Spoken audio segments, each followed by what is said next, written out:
1st, 1961. Just months later, on May 5th, astronaut Alan Shepard launched on a Mercury Redstone rocket, becoming the first American in space.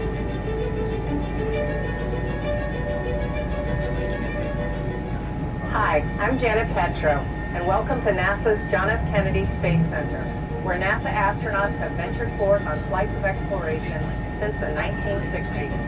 And what an exciting time to visit our multi-user spaceport.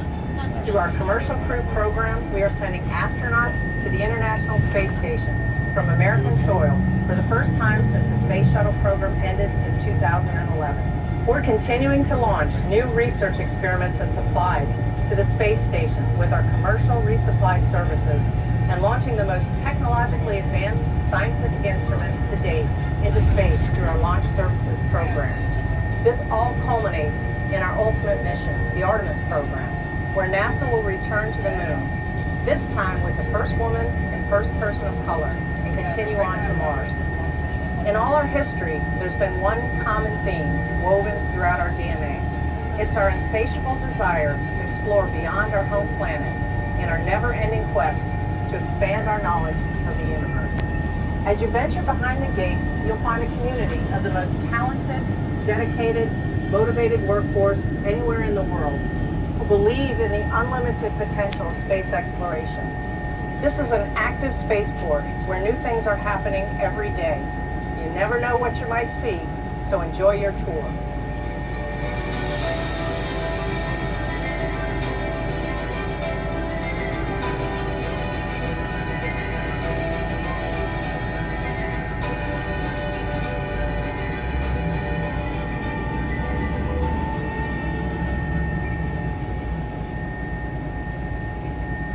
The Kennedy Space Center has over 144,000 acres, and the space program uses less than 10% of that. The rest of it is the Merritt Island National Wildlife Refuge, home to many different species of animals. In my 7 years of driving the tour bus, I personally have seen panther, bobcat, coyote, foxes, deer, pigs, gopher tortoise, armadillos, raccoons, rabbits. One more. What am I missing? And even one time I had an otter across the road in front of my bus. Went from the canal on one side, across the road, down to the canal on the other. I didn't even know we had otters here in Florida. Who knew? And in our waterways, we have an estimated over 5,000 alligators, dolphin, I'm sometimes say flipper, dolphin, and manatee, a number of different species of turtles and fish. So a lot of life here. Unfortunately, when the summer is hot, they tend to stay bunkered. So you really don't see too many during this time of year. But if you come to visit in January or February, you get a little luckier when the weather's a little cooler. Straight ahead is the Vehicle Assembly Building. It just disappeared into a storm cloud, so brace for some rainy weather.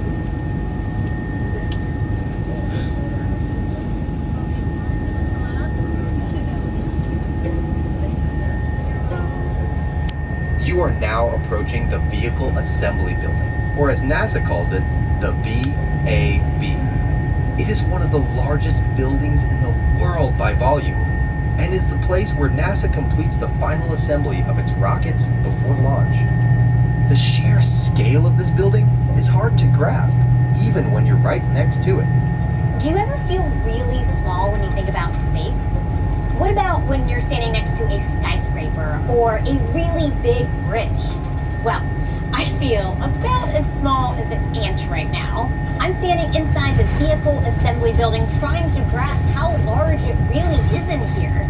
It has 4 bays. Each bay has 2 large horizontal doors below it and 7 smaller vertically opening doors above it, tall enough to fit the world's largest rocket through. In fact, these are the largest doors in the world. Construction of the VAB required 65,000 cubic yards of concrete, 45,000 steel beams, 1 million steel bolts amounting to almost 100,000 tons of steel. Notice the flag painted on the outside of the VAB? It's the size of a 21-story building. The blue section alone is the size of an NBA basketball court. Each star is 6 feet across, and each red and white stripe is wide enough for this bus to drive down. And the entire VAB? It's so huge that the Roman Colosseum would fit on the roof with room to spare for a parking lot. By volume, the VAB can fit 3.5 Empire State Buildings, and it would take 250 billion ping pong balls to fill it. It was built in the 1960s for the Apollo program. Every Saturn V rocket that sent humans to the moon was assembled right here. Every space shuttle mission also assembled within these same walls. After the space shuttle program, a major renovation to the inside of this building began to accommodate NASA's next generation of rockets, the Space Launch System, or SLS. Lockheed Martin has developed a capsule called Orion that will sit atop the SLS rocket. This capsule is designed to facilitate human exploration of the moon and eventually Mars.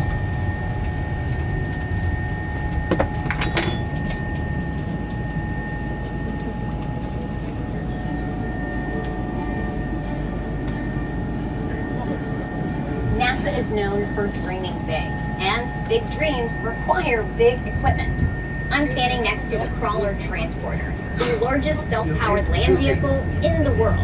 It was originally built in 1965 for the Apollo program, and has since been updated to accommodate the space shuttle and now NASA's SLS rocket. Weighing in at 6 million pounds and capable of lifting and hauling 18 million pounds, the Crawler is an engineering marvel, even without a rocket sitting on top of it. This thing has 2,750 horsepower V16 diesel engines that can carry the Crawler up to a top speed of, wait for it, 1 mile per hour while carrying a rocket. Keep an eye out for the Crawler as we approach this area. And remember, we are visiting a working spaceport, so while the Crawler may not stay in one area for very long, it's bound to be out here somewhere. Now, let me introduce you to my friend, John Giles, the Crawler project manager. I'm standing in front of Crawler Transporter number 2 at the Kennedy Space Center. Crawler Transporter number 2 will be used for the SLS program to take the launch vehicle back and forth to the pad. We will begin by going underneath the mobile launcher.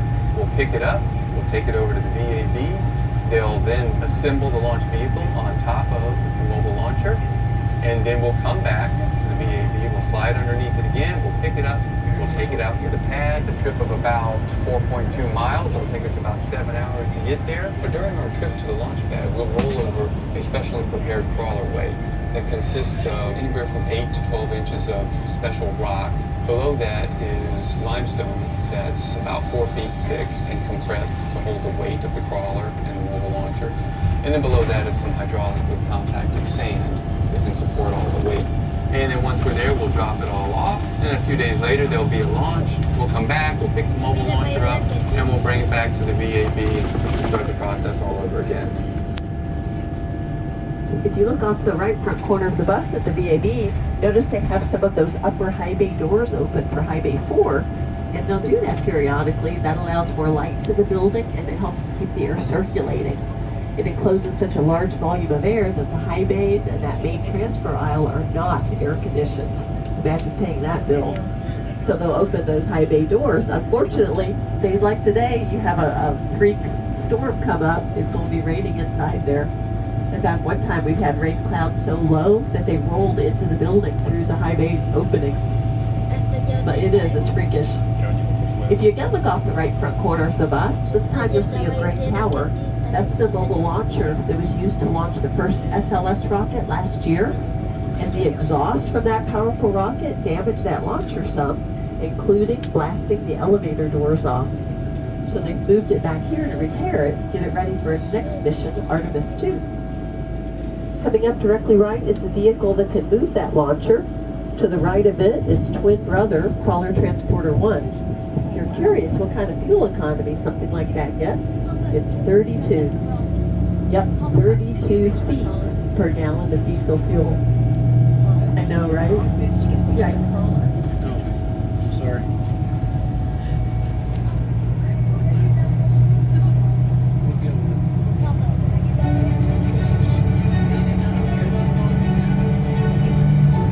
Why some say the moon, why choose this as our goal?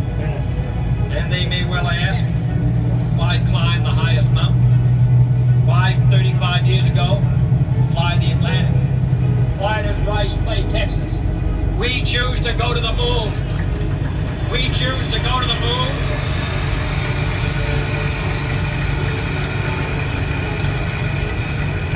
We choose to go to the moon in this decade and do the other things, not because they are easy, but because they are hard. When President John F. Kennedy made this speech in 1962, he set in motion an era of discovery that would change humankind forever. 7 years after he spoke these ambitious words, the world watched as Neil Armstrong and Buzz Aldrin became the first people to walk on the moon. The achievements of the men and women who worked on the space program in these early decades of NASA helped propel the technology we use every day.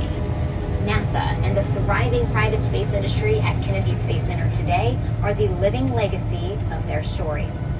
As we arrive at the Apollo Saturn V Center to learn more about that historic era, get ready to step back into a time when NASA had everything to prove to a nation focused on one goal: to be the first country to land a person on the moon. Before I drop you off, though, I did want to introduce you to two of our most famous launch pads, 39A and 39B. Both were originally built to launch Saturn V moon rockets. Both were modified in order to launch space shuttles. Well, now they're both modified again, but for different programs. So for the first time, they look different from each other. And because of the weather, you're really not going to see them too clearly. Straight ahead, beyond the water, there are two shapes. The one on the left is a black gantry with a white lightning mast on the top, in case you want to look at it later. That's Launch Pad 39A, leased to SpaceX. And they can launch Falcon 9 and Falcon Heavy rockets from there. And if you look off the right side of right front corner of the bus in the distance are three tall blinking lightning towers for Launch Pad 39B. And that's where NASA launches their SLS rockets. So inside the building, next to the Moon Rock Cafe, are some glass patio doors that if the weather is better later, go through those across the lawn and you should get a better view of those launch pads across the water. Please check around your seat to make sure you have all of your belongings before departing the bus. Wait at the metal doors to enter the Apollo Saturn V Center. A new show will begin every 10 minutes. Stay and explore as long as you like, and simply exit through the Right Stuff gift shop to board a bus back to the visitor complex. About a 15-minute ride with buses departing frequently. Thank you so much for visiting. I hope you enjoyed the tour, and please be very careful when you exit the bus.